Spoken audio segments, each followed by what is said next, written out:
છો કે નમસ્તે, મારું નામ માનવી છે. હું ધોરણ 5માં ભણું છું. આજની વાર્તા. એક હતી ચકલી. તેનું નામ હતું મીનુ ચકલી. તે દરરોજ સવારે દાણા ચણવા માટે જતી.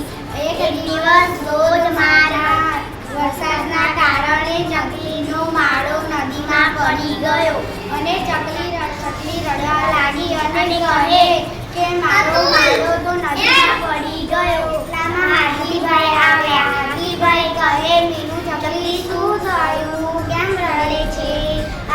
ચકલી કહે, મારો માળો નદીમાં પડી ગયો. તમે મારી મદદ કરશો કે નહીં કરો?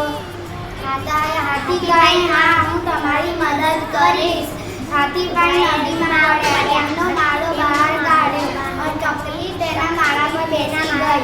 ચકલી વિચારમાં પડી ગઈ કે હાથીભાઈ તો ઉદાસ કેમ હતા. તે બીજા દિવસે હાથીના ઘરે ગઈ અને કહ્યું, હાથીભાઈ, તમે ઉદાસ કેમ છો?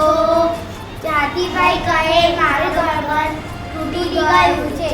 ચકલી કહે, આમાં શું ઉદાસ થઈને ફરવાનું? ચાલો આપણે બંને થઈને તમારું ઘર બનાવીએ.